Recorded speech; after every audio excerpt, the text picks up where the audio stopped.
Good conversations. It's been a pleasure to meet folks that I have not met before, and it's always a pleasure to see the folks that I do know. I have a few words to say before I turn it over to our main event, which is the speaker panel for the evening. And I'd just like to thank a number of local organizations as well as people that have come out from far and away to attend tonight's amazing event. First off, I am Gavin Barry. I'm the chair of the Freedom for All Ireland Committee, which is part of the local Ancient Order of the Hibernians, and I'm a grateful member of the Ancient Order of Hibernians. If you're not familiar with the organization, our primary objective is to really do charitable work in the local community and support the good values of our Irish and Catholic heritage. Anyone that is not a member that has Irish ancestry is welcome to come to meetings and join and be a part of this phenomenal brotherhood. We also have a local sisterhood, the AOH, which is well attended as well today. So thank you so much to all of my brothers from the Ancient Order of Hibernians for coming out, and a special thank you to our president, Mr. Patrick Miller, who is the former chair of the Freedom for All Ireland Committee, and through a lot of pressure, even though I have 3 small children and a working life and a demanding wife who I love very much. Careful, you're on camera. For this committee, the first thing I said was no. And then he said, "You're going to do this," and I was like, "No." And then eventually, you know, he basically twisted my arm and forced me into it. But I'm proud to take up the mantle of the work that he's done to really build this committee into something that's meaningful for our community. So thank you very much to Patrick for all of your leadership in FFAI as well as in the Hibernians, and all of my brothers that are here tonight, and those that could not attend. I'm blessed to be part of this organization. I'd also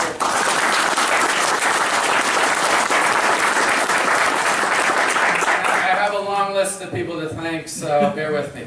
I'd like to thank Deirdre Hickey, who is the current president of the LAOH, which is our local ladies chapter.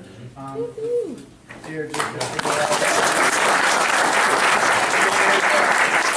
for coming out and making it her business to be a part of this great night. We also have former president and matriarch of the local LAOH, Mrs. Eileen Fee. I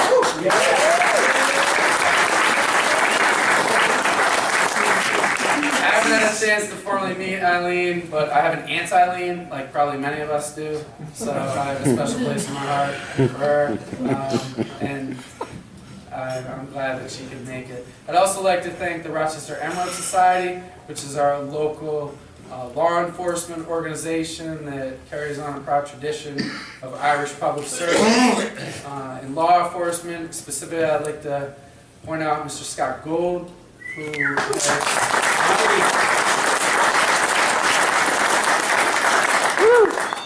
did a lot of work in many meetings that went into making this event tonight a success. And I love you, Scott, and I thank you for your support. We also have members from the O'Rourke Society, which is another local Irish organization that carries on the tradition of Colonel Patrick O'Rourke, who died in the Civil War and was a proud Irish American that fought to make sure that all Americans, regardless of skin color and where they came from, could live in an equal society. And I'd like to single out Mr. Russ Conlon, who is a AOH brother as well as a member of the O'Rourke Society, and really did a great job.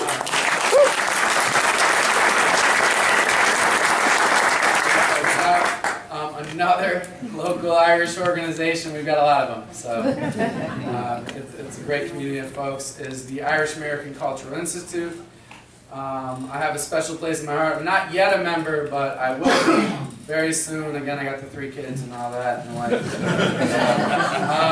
But Mr. Mike McCarthy, who really made a great push to, as soon as I mentioned this event, he was like, this is something the IACI would be all about. He's also a Hibernian and I appreciate all the good work that he did in coming out and spreading the word to make sure that we are well represented by all of our brother and sister organizations in Rochester. So if Mike could...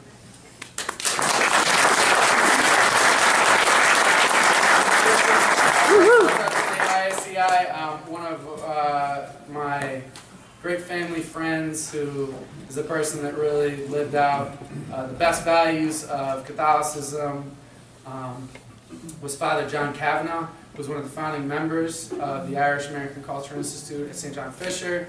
And even though he's not with us, I feel him in the spirit of this event tonight. So I'm grateful for all of the members of the ISCI that have attended. Also, I'm a member of the Irish Musicians Association. Thank you for bearing with me as I sing some songs, but mainly I'd like to thank Mr. John Ryan, Mr. Ben Garing, who came out and graced us with some traditional Irish music on the accordion.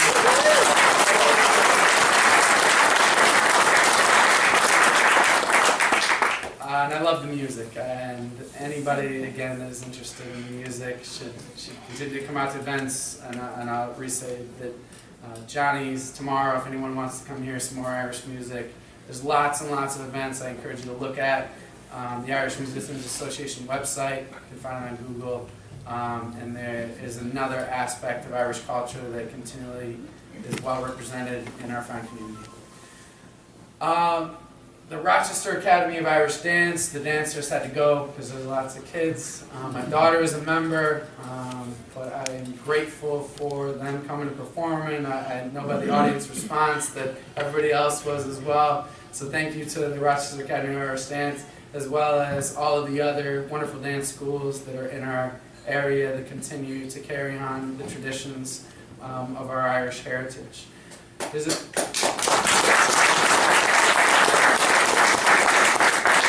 Alright, so I think that covers the in-town people. Well, most of the in-town people, because we have a few of the speakers that are on there. I'd like to thank the members of the Ancient Order of Hibernians at state and national levels who have made it their business to be here. I'm just overwhelmed by the support, and I'd like to also re-acknowledge Mr. Patrick Miller for reaching out and leaning on his connections and relationships that he's built to make this not just a local event, but a broader event. So I'd like to thank Mr. Dennis Parks, who is an AOH National Director. Thank you.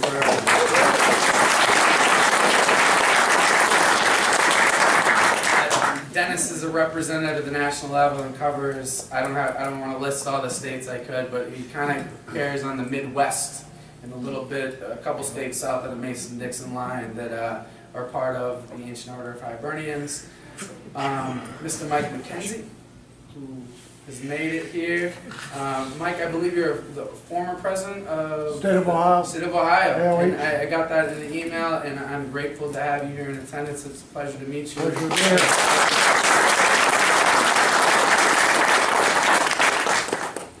Mr. Lee Patterson, who is Vice President of the Niagara Falls Ancient Order of Hibernians, and also recently is the webmaster for New York State. Lee, thank you so much for coming.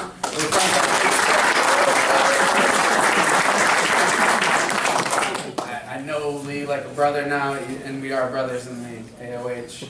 And now I will get to our distinguished speaker panel, and I'm just so excited to hear the phenomenal views and ideas and analysis of our theme tonight, which is how Brexit impacts Irish unification and the potential for it, which is one of the fundamental goals of our committee in FFAI, is the peaceful reunification of Ireland. So first of all, next to me right here is Mr. Sean Pender. Sean is the AOH National Treasurer. He's also the former FFAI National Leader for our fine organization, and I am just so happy that you are here, Sean, to share your views and be a part of this great night. I've also heard that you're a Jets fan, so carrying on the Irish tradition of suffering. And there's a lot of Bills fans out here too. The Boston. So, you know, we're always rooting for the underdog. It's a very Irish trait. I dig that. I'm a Giants fan, so I don't really have much of a rivalry, but I appreciate the loyalty, even though the draft was rough. All right, so next up we have Dr. David McGregor, who is a member of the faculty at St. John Fisher College. Dr. McGregor teaches a course in contemporary Ireland as well as Irish history as part of the Irish Studies program at St. John Fisher College. I'm grateful to have you here, David, and looking forward to hearing what you have to say. Dr. Angela Tomsell is also here. She is from SUNY Rockport, and specifically her research and expertise is focused on the British Empire and British imperialism and colonialism. Primarily focused on the impact of decolonization in Africa, as well as how it relates to gender identity and other aspects of many of the different people around the world that have tried to break free from British rule, including America. Angela, I know there's a lot of Notre Dame fans in the room. Angela went to one of the most distinguished universities in our fine country and earned her PhD degree from the University of Michigan. I'm not going to say go blue. It's a friendly rivalry. At least she didn't go to USC, so it's better. So thank you so much, Angela, for coming. And Angela did mention that in her undergraduate studies, she did spend quite a bit of time focusing on Ireland and Irish studies. So aside from her other scholarly work, she has a lot to say about Ireland and is very interested in Irish history and current Irish events. And last but not least is Mr. John Patrick Daly. He may or may not have some Irish heritage. He's a professor at SUNY Brockport, focused on American history. His specific specialty is related to the study of the Civil War and Reconstruction, as well as the history of religion in the United States. I also have to say, on a personal note, I kind of got Dr. Daly to come out here because he was like possibly my favorite professor when I was a student.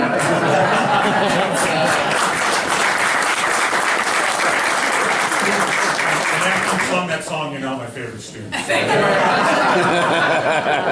I mean, I'm volunteering all my time for this, and I'll make money off this event. All of our proceeds go to FFAI organizations that focus on contributing to peace and unification in Ireland, as well as we're making a contribution to Golisano Children's Hospital. But in my own selfish way, I'm really happy to have Dr. Daly here so that I can hear his thoughts about Brexit and Irish unification. And that is all that I have. Wow. So,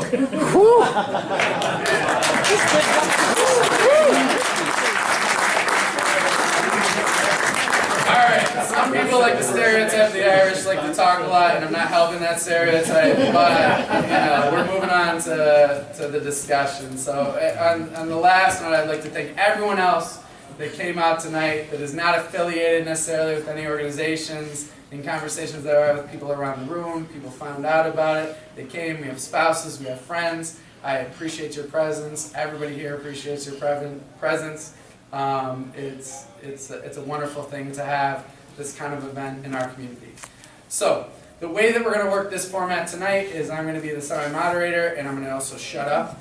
Let these fine people speak and discuss. So the format is I have 4 primary questions that relate to our primary theme of the night, which is Brexit and the effect on Ireland and Irish unification. And so what we're going to do is that I'm going to introduce the first question to a specific member of the panel that I've chosen through a highly analytical process. And then all of the other members are going to share their views in response. So, since we're all civil and cordial people, we'll hold all whoops and hollers mostly for the end. And if you have any major disagreements, please save them for our Q&A session at the end. And let's all be nice to each other. So, all right. Go blue. So I'm gonna start out.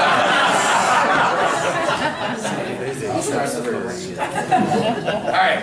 So our first question for the panel tonight, we're going to start off with Dr. Thompson. And so the question that we're asking is, what are the major factors that led to the decision for Great Britain or the United Kingdom? They're the same thing, roughly. Or England, however you want to think about it, to decide to leave the European Union, which is more commonly known as Brexit. So we'll start you out with that, Dr. Thompson, the major factors that have led to the British decision to embark on this Brexit process. And I will try really hard to be short, which is really difficult with Brexit. So one of the questions is why even have a referendum at all? And that comes down to the British parliamentary system and the fact partly that the Conservatives didn't have a majority at one point. And David Cameron, as I see it, was desperate to be Prime Minister and was willing to broker some deals. And to get support to have a government, out of that, a number of things emerged, but that's part of where the anti-EU party gets a real stand. And so they say we're going to have this up or down referendum, yes or no, and pretty much David Cameron and a lot of people in government were firmly Remain and just assumed they would win, and were horribly shocked when they lost. So why did they lose? And I mean, immigration is one of the major factors. When they asked everyone, why are you voting? What is wrong? It was control over immigration. Despite the fact that EU immigration is not the major problem in Britain, in terms of if you look at who's immigrating to Britain, it was EU numbers weren't the major demographic. But if you look at where people voted to leave or remain, if you had an area which had recently gotten a lot of immigrants, they were going to vote to leave. So some of the more diverse areas with lots of people from different countries, like London, are heavy Remain voters. But they've been diverse for a long time. So if you've got a group that from in the last 10 years or so suddenly found that they felt, and this is usually England, that their Englishness is being threatened, that's who's going to vote to leave in terms of demographics. Age is also a huge predictor. It's just a straight line. The older you are, the more likely you were to vote to leave. The younger you were, the more likely you were to remain. Scotland voted to remain. Northern Ireland actually voted to remain. And Wales. So this is really an English vote that drove the Leave faction. So immigration and to be fair, frustration, which is somewhat understandable, over laws being made elsewhere that are imposed on them, and a feeling like we can't control our government. So I could go through all sorts of examples that fired people up. And then there were lies. There was just blatant lies and the campaigning, and you're going to get back $600 million for the NHS, which, oh, yeah, we couldn't actually promise that. We just said that and put it on a bus and drove it all over the country, but that wasn't a real promise. So that's a whole other issue about fake news and propaganda and campaigning. That's a different issue. But if you're looking at immigration and concerns over sovereignty, and probably the fact that if you have an EU vote, people didn't show up. So it was the crackpots that got voted to the EU half the time. The far right and the far left together doing sometimes some crazy votes in terms of Britain. So those are some of the major factors. Thank you. We're going to move to Dr. McGregor to follow up on the same question. Okay, just a couple of things to add to build on that. First thing I want to observe is that Brexit in some ways is, I would argue, a vote against the 21st century. It's people, as Angela was pointing out, the less modern, the less diverse parts of England are where the pro-Brexit the vote came. In other words, the anti-European Union vote. People that just didn't like the way history was moving against them. And I would argue it's the same in Northern Ireland. Northern Ireland, Belfast voted to stay in the European Union. Outside Belfast, no. Again, the more traditional, backward-looking parts of Northern Ireland are in favor of staying in the European Union. That's how it's staying outside the European Union and staying with Britain. which is why you see the Democratic Unionist Party being at the center of everything. Which brings me to the two ironies about the impact of Brexit on Ireland I want to talk about. One is Brexit, the whole vote comes about, I would argue, as a way of keeping the British Conservative Party from splitting. British Conservative Party is fighting among themselves in camera and hope, well, this would bring everybody back together. Well, guess not. And what I find ironic is that Irish independence was tied up in the years before World War I with, again, the division of the British Conservative Party into various factions on the issue of change, modernization, and particularly home rule for Ireland. So British Conservative Party seems to be making trouble for this from one century into the next. And the last thing that I want to kind of point out about the whole idea of Brexit in Ireland is I was thinking that Brexit is not going to do anything for Ireland because it's not going to happen. But now I'm thinking that if it might actually happen because the issue of, which we'll get to later on, the issue of customs and single market regulations and everything may not actually be insuperable. It's still not going to help Ireland gain reunification. So ultimately, Brexit is just a repeat of an ongoing theme in Irish history, which is the British Conservative Party is a pain in the neck, and Ireland is on the receiving end of that. But we'll come back to that when we talk about Brexit in more detail later on, I guess. Thank you. We'll move on to Dr. Daly. Same question. I guess I'd add something from the broader perspective that Angela was sort of pointing to, which is Brexit is also part of a world movement, which is we're living in an era of resurgent isolationist nationalism, and a sort of edgy isolationist nationalism. Duarte in the Philippines, Erdogan in Turkey, Netanyahu in Israel, Maduro in Venezuela. This Brexit vote was sort of, I remember feeling it as a shockwave of this that's running throughout the world and is also tied somewhat to a reluctance to commit to liberal democratic values, which is also in the lies that are applied to this through strongman people. I'm thinking Boris Johnson, who's not supposed to like anything, and Farage, who have that feeling in British politics. But what's going on in Ireland and Britain has always also been international as well, and in a bellwether, as I think the vote in Brexit was, for what are the forces going on in the world beyond Britain and Ireland that they're also part of, and in some ways led in. It really woke me up when the Brexit vote happened, that's for sure. All right, we'll round out the question with Mr. Sean Henry. Thank you. I think one thing I'd like to add is that, and somebody spoke about it before, it was the actual surprise. I don't think if you went to bed the night of the election, you woke up, it was a shock. And I think that's very apparent in the total lack of planning that has been done by the British government.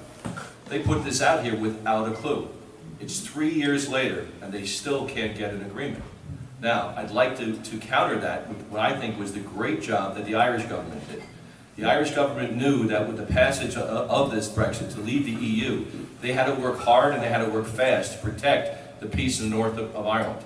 And they, as a small country, were able to work with all the 27 or 28 members of the EU and get unanimous support that there would be no backstop or no border in the north of Ireland.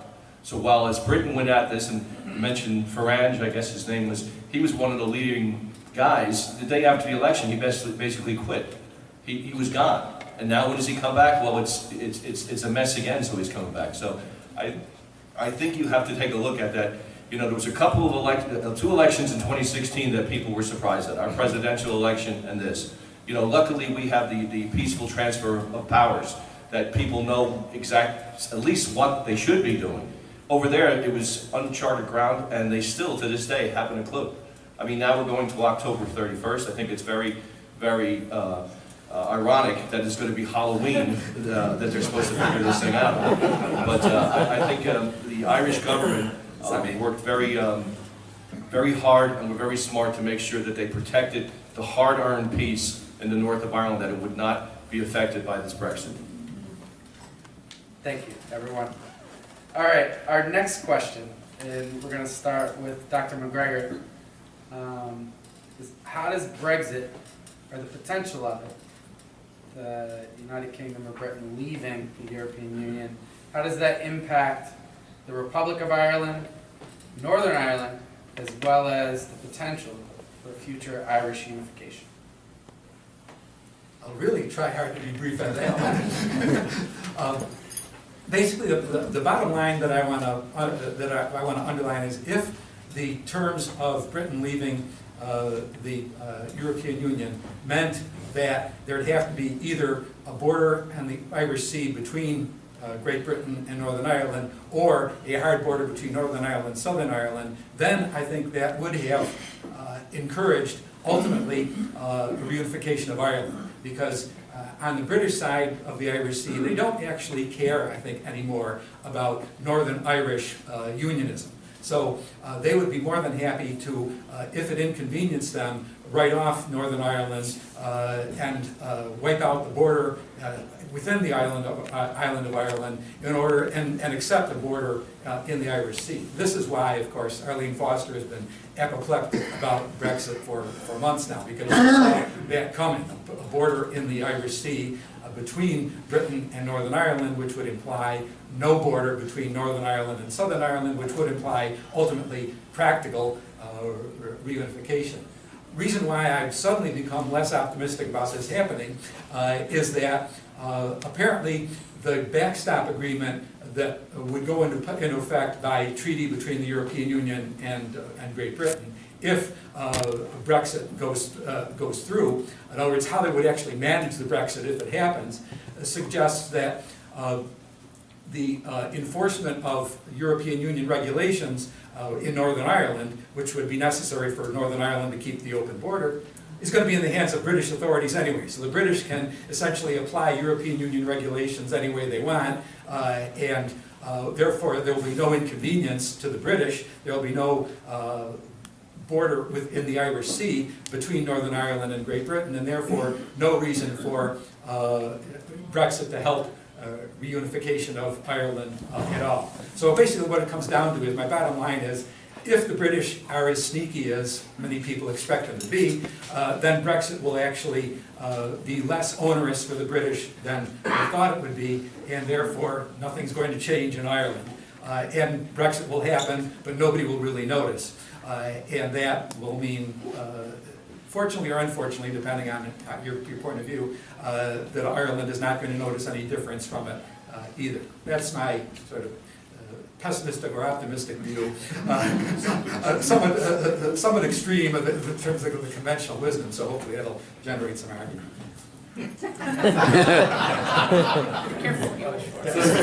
So, same question, just to reiterate the effect of Brexit on the Republic, the North, as well as unification for Dr. David.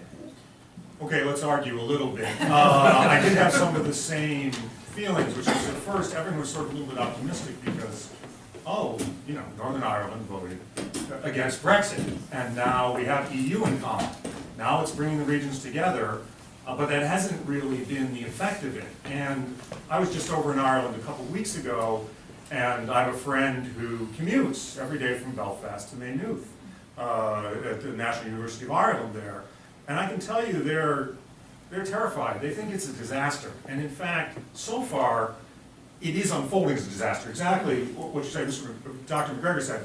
It could be a big nothing. It is potential to be that, but that's not how people in the Republic and not how people in Northern Ireland are experiencing it right now. And I actually think when they're talking about their fears of the border, which is, well, will the backstop go in? Well, there's a lot of opposition to that. In Northern Ireland, that's one of the main problems in the English Parliament, is the DUP's opposition to the backstop, which could solve things in the way you just said.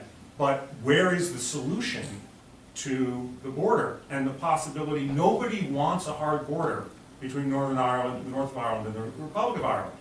But nobody sees a clear way to avoid it. And I always think of my experience as a Jefferson County person after 9/11, and nobody wants a harder border between Canada and the United States. but look what's happened to that border. Really, no one wanted that to happen, and all the discussion in Northern Ireland, the Republic of Ireland, is, and England, and the UK as well. No one wants a hardening border there, but nobody can figure out exactly how to not have a customs border, not have some changes, not have the Norway-Sweden border, some of the other borders between EU and people who left the EU. So people there were depressed and made me depressed, in fact. So I'm not so optimistic it's going to be a big nothing. And the politics of it have been disastrous so far, so I'm worried. We're gonna go to Mr. Pender now. Same question. I think some of the differences you've seen is economic, of course. There's been thought about, large national corporations leaving England. Some of that has benefited Dublin, though. A lot have now moved to Dublin. With the exit of the UK, Ireland will be the sole English-speaking member of the EU. So from a standpoint there, we've seen that. But there's a lot of issues regarding to the economic viability of the people in the north. What you're seeing, and what I've seen, we were there just recently, is people are starting to cross that divide where unionists wouldn't support Republicans or vice versa. You've now got people like John Sheridan, who's a member of the English, or the Northern Ireland Farmers Association, very, very popular and very successful sheep farmer in the north, who has told us, our group that was there, he said, that the UK and the DUP would rather make an economic wasteland of the north just to continue to say that they have control over it. This is a man from a different tradition than ours, a unionist, but he said something that struck with me. He said, I could see myself being part of a unified Ireland. And that's what they would see there. It's better for the businesses or whatever community that you're with. But I think one of the real concerns with Brexit and the road to United Ireland is the effect on the Good Friday Agreement. Because let's everyone remember, there is only one way to United Ireland, and that is through the Good Friday Agreement. 85% of the people on the island of Ireland voted for that, and it's time that it gets implemented. Now, there's been a lot of delaying on that, a lot on the part of unionist politicians and the British government. But I think once this is sorted, the conversation should come out now about a United Ireland through a referendum, as per the Good Friday Agreement, which states that if there is a change basically in the landscape of the North, then the Secretary of State can ask for a referendum. So let's take the rhetoric away. Let's get the political parties and both sides to come to the people and present to them and say, this is what a united Ireland or unified Ireland would look to you, and this is what keeping it separate would be. And I think we would see some surprise. I think you mentioned before, the older people are going to vote the way they always do, but the younger people and the business people, I think, are finally starting to think it might be better if we were all together. Thank you. And we'll wrap up with this. Same question with Dr. Thompson. I want to back up just a little bit, because we keep saying backstop, and I don't know it's fair to assume everyone knows how that's been wielded, because it's had a lot of different meanings throughout all these discussions. And so one thing is, back before there was the EU, dating, I believe, back to 1922, Ireland and the United Kingdom are part of a common travel area. So people, Irish citizens living in Ireland and Britain, they can move back and forth. So in that respect, it won't affect anything. It goes back to this economic issue. It goes back to customs and regulations involving goods and services. And that's the question. Do you implement those where Northern Ireland is separate with the United Kingdom?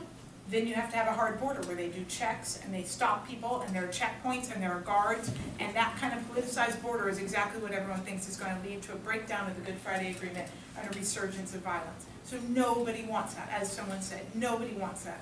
So then what? We mentioned Irish Sea.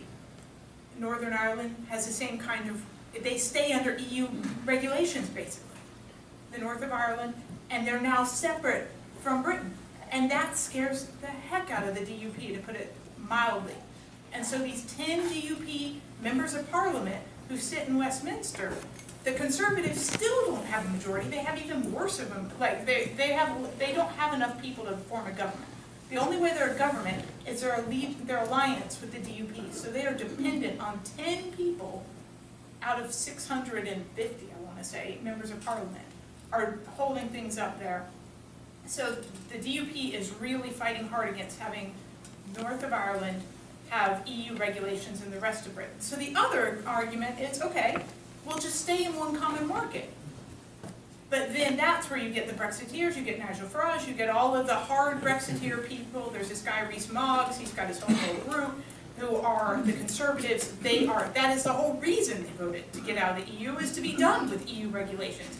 That, to be fair, is the worst possible solution because for Britain and England and Scotland and Wales, because now they're beholden to the rules of the EU and they don't even have a seat in the EU. They no longer are helping make the rules, but they have to follow the rules. So that's a bad solution. I just kind of wanted to lay out why none of these solutions are good and why there's such heavy opposition, even though the one thing everyone agrees on is we can't have a hard border in Northern Ireland. What do we do? What's left other than staying in the EU? And I think it's really, really telling that in the entire campaigning, Ireland was never mentioned.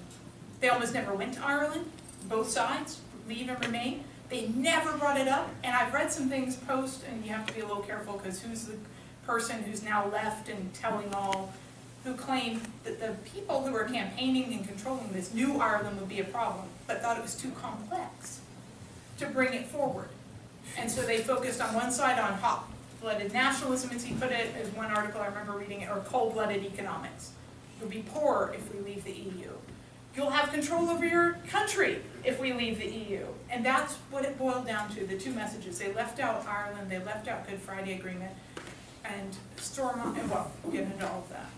And so I think it's a really, really difficult, that kind of was a not quite an answer, but I thought it was helpful to lay out all these different positions for people.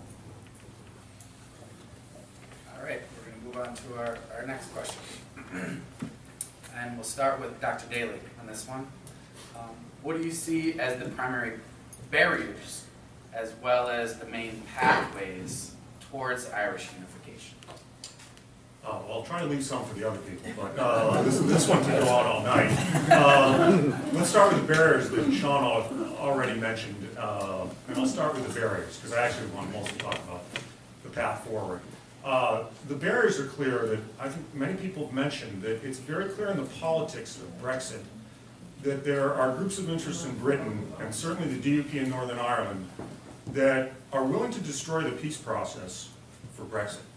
And that's the choice that they're basically making. And that is tied to another barrier that, again, I'm old. I mean, remembering Good Friday, and it's been 20 years. Shh. It's been 20 years. It's working. That's one of the big problems with Brexit, is that it's bringing up the border, bringing up what's in fact been happening, which is a generation growing closer together, and anything that raises the issues of Northern Ireland, the Republic, sectarianism in Britain, quiet. Everybody be quiet. So the noise of Brexit is exacerbating what's happened since Good Friday that also depresses me, which is at the time, you know, the SDLP and the UUP are coming together, and the Alliance Party, and we're going to have a middle way in Northern Ireland, and post-Good Friday polarization. All DUP, all Sinn Féin, and the polarization. And Brexit is feeding into the polarization that is also, of course, as I think Andrew was referring to, brought down Stormont again, so that we don't have power sharing going on as Good Friday called for already before we have to deal with Brexit. So that's the barrier. A quick one on the path forward, because a wise historian once told me, if you really want something to happen in the future, we're on a ship sailing to Irish unification. Don't look off the front of the ship saying, where is it? We're not quite there. Look off the back of the ship. And if you look off the back of the ship, it all looks very, very encouraging. Good Friday has basically worked. As Sean mentioned, the path forward is in Good Friday. It's already there. It's in the 19th Amendment to the Republic's Constitution. It's in the Good Friday Accords, the whole referendum. The island is coming together. Further down the line, the pathway is right there in Good Friday. Good Friday has been working, but if you also look off the back of the ship in a longer Republican view, this is how Ireland has gone. I had family who were Free Staters after the Civil War, and then all the changes we had to have to the Irish Constitution. And De Valera changed the Constitution in 37, and we're here for Republic Day, not till 1949. The Republic, the ship's been moving in that direction, and Good Friday's been a dramatic move towards unification. So, if everyone, if your solution happens, that is a path forward that Brexit isn't really going to destroy. Same question to Sean, basically barriers as well as pathways towards unification. Barriers, and I apologize if this is a common theme, the English government. There's a lack of seriousness when it comes to the English government in their dealings often with the North. And one only has to look at the Secretary of State, Karen Bradley. Karen Bradley was appointed to a very important position without a clue of what was going on in the north of Ireland. So much so that she was surprised when she first went over there and met the people that Unionists didn't vote for Nationalists and Nationals didn't vote for Unionists. That's the north of Ireland 101. And then just this year, she mentioned that anyone who was killed in legacy cases by security forces, well, the security forces therefore weren't guilty. She came out with a straight face and said that. She later backtracked it, but it just shows that the Good Friday Agreement, and you mentioned before, no one touched base with the Irish regarding this, and it just shows on how they continue to act with lack of, any type of real interest in getting this done. When we talk about legacy in a little while, we'll talk about how they've just denied their true role in there and delay any type of justice. But the path forward is definitely the Good Friday Agreement. It's agreed upon by the Irish government, the English government, all the parties outside of the DUP, and the American government is a guarantor of that as well. And the government that we talked about right now that's down for 2 years, people want to make this as a political fight that it's down. It's not. Don't buy that. Mark McGuinness, in one of the last things he did before his untimely passing, shut the government down, and I would say rightly so. Because by that time they were approaching 20 years of the Good Friday Agreement. 20 years when they were building trust. And if anyone built trust within the community, it was Martin McGuinness, who attended many cross-community groups and reached out, and he governed for all the people. But after 20 years of agreement upon an Irish Language Act, of the agreement upon a Bill of Rights, of agreement upon funding legacy issues that wasn't happening, those people said, why are we still in government here? So today there's a lot of the talk about getting back in government, but these are basic issues. I'm very proud to be part of a bunch of Irish activists who kicked off the McGuinness Principles, named to honor Martin McGuinness, to try to shrink it down to the most basic 4 principles that are outstanding in the North. And that's equality, respect, truth, and self-determination. Equality, there should be a Bill of Rights that was agreed upon in the St. Andrews Agreement. The Irish Language Act for respect was supposed to be enacted. It never has been. Truth, all the people in the North who've lost one deserve to find out what happened to their loved ones. No matter if you were a soldier, a policeman, a paramilitary, or an innocent person. The DUP and the British government wanted to cut funding. Now recently they've released that, so let's hope that happens. And the last thing is self-determination. So when you take a look at these 4 basic principles, not just the North of Ireland, but any type of society should have, we're saying that's what's holding up progress here. Let's boil it down to that and let's move forward based on those principles, named for Martin McGuinness.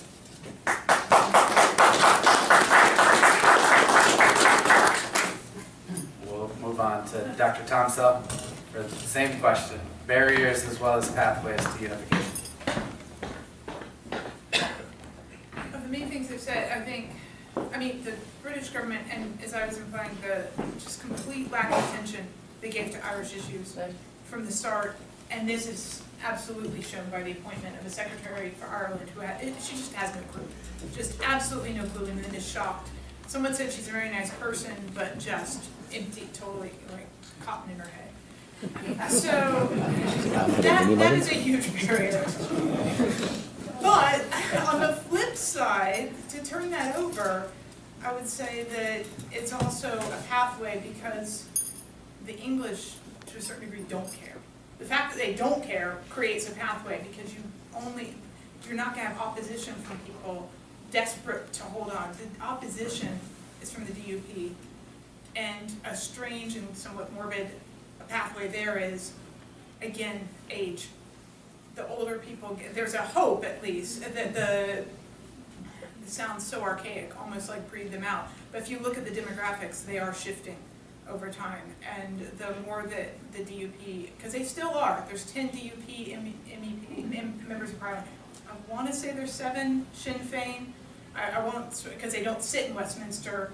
I'm not going to promise on the number, but they have been growing, and DUP has demographically losing support. So strangely, that is actually a pathway as well, that over time those numbers are changing. Youth have historically been much more embracing of unity, of tolerance, of these kind of more liberal principles. So some of that may also provide a pathway that's quite different from the ones everyone else is touching on. They're political and legal and constitutional. You might get more demographic pressure. We'll finish up with this question with Dr. McGregor, barriers and pathways to unification. I'm going to finish this by telling a short little story which kind of encapsulates how the pathway to unification seems to be working naturally, and then how things happen that mess it up, which is kind of what John was leading off with.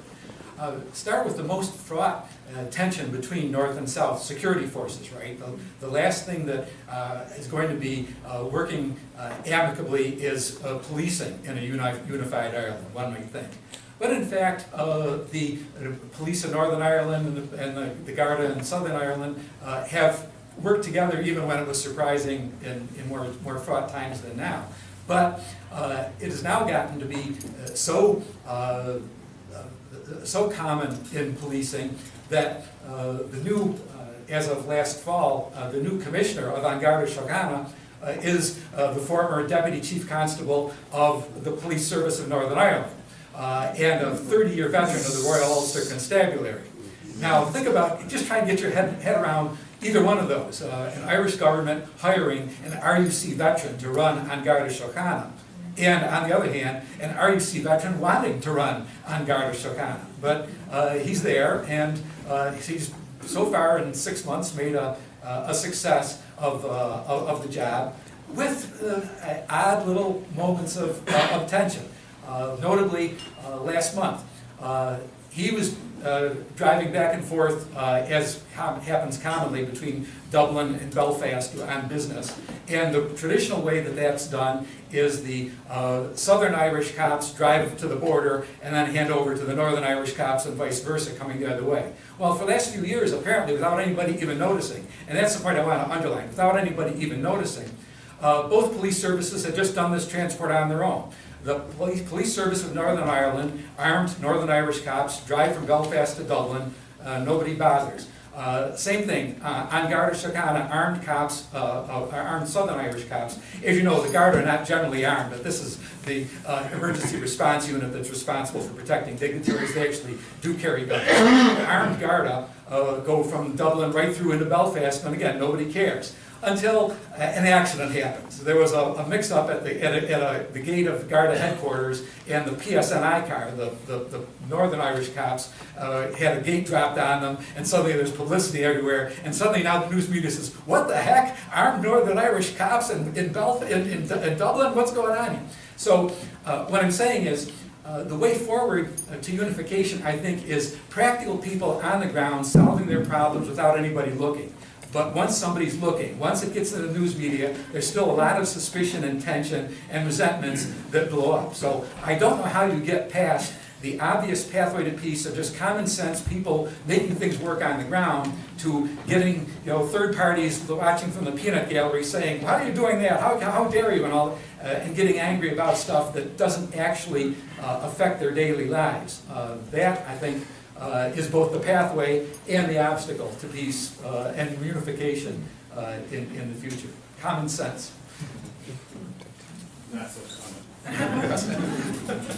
All right, and for our last question for the panel, we're going to start with Mr. Charles Pender. And the question is, how would a united Ireland, so given that Ireland does unify at some point in the future, how would a united Ireland deal with the legacy as well as the current reality of sectarian conflict? Well, I would offer that they would do a lot better than England has done. Amen. The English rule of dealing with anything related to legacy issues is first to deny, then to delay, and then finally to obstruct. And unfortunately, that can be pointed to, and you don't have to go back in time.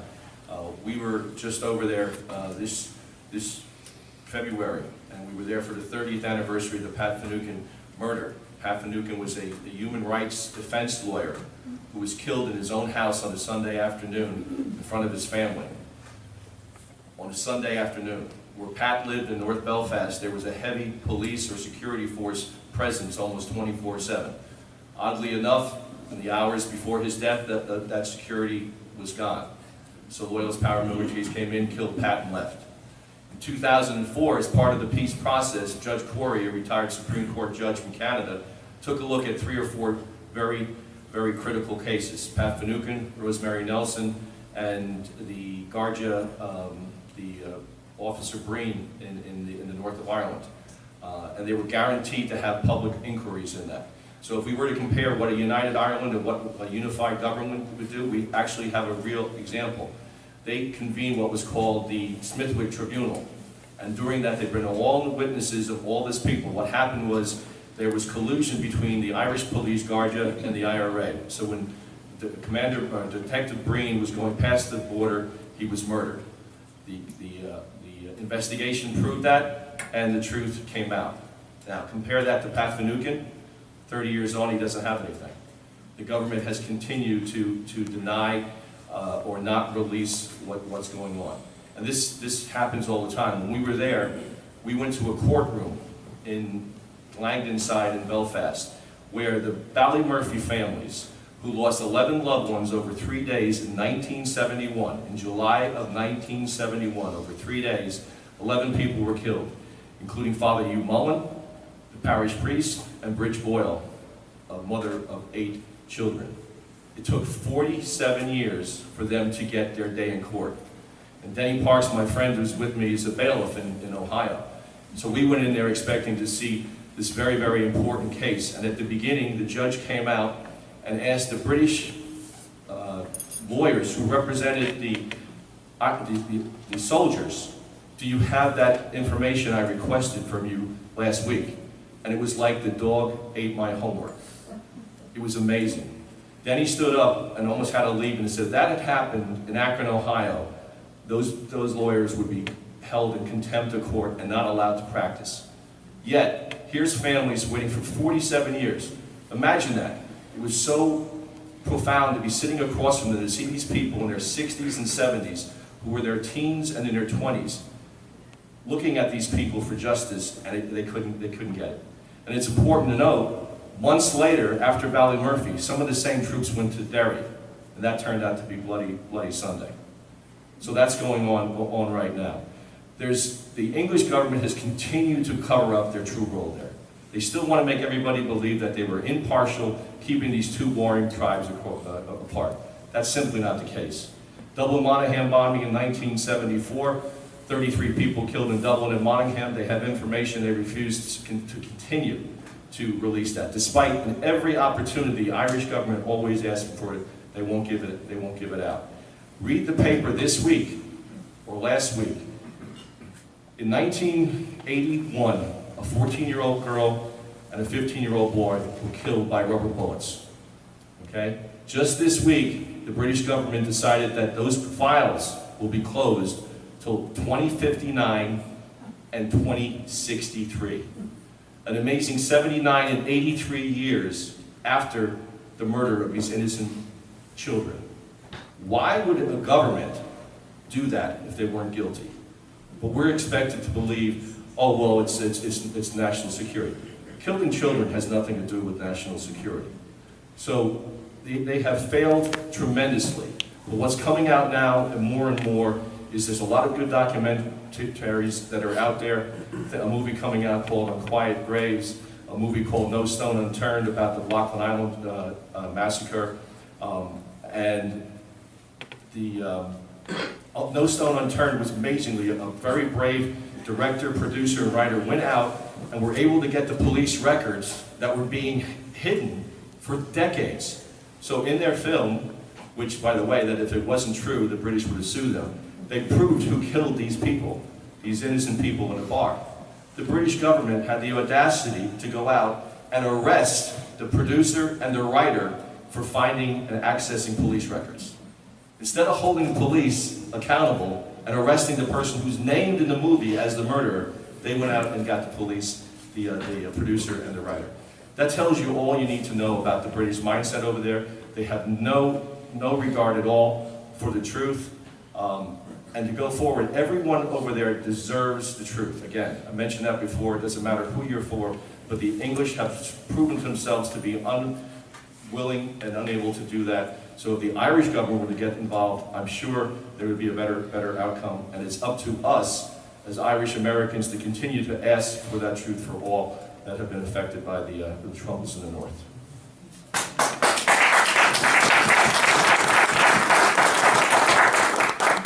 Thank you, Sean. We'll move to Dr. Thomas. Same question. How would a united Ireland deal with the legacy and current reality of sectarian conflict? I'm going to take this a completely different direction and put on my other teaching hat, where I'm looking at post-colonial Africa. And so I would say, just going at it from what are actually some of the systems and institutions, how do you get past that kind of a history? How do you have people move forward? So I would point to a couple things, especially about this issue of truth. So post-apartheid in South Africa, you have the Truth and Reconciliation Committees, and that means people are going on air, the masks are coming off, this is who I shot, this is who I tortured, this is who I drug out of his home at 3 in the morning and took him to a jail where he died by falling down the stairs. You know, and they just put it out there. Those records are public. It is all on the record, and there was a lot of amnesty given, but the truth came out. The truth and apologies and reconciliation began. That is one mechanism. It has not worked as well past, and other places people have tried to institute it. And I think a big difference with apartheid is the government who was invested in protecting those records was gone. You have a complete loss of the white minority government, and you have Nelson Mandela. You've also got Nelson Mandela.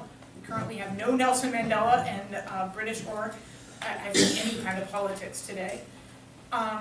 So I would also turn to some places like Rwanda and the Congo, where there's just been just horrific violence. And the thing about that is often forgotten is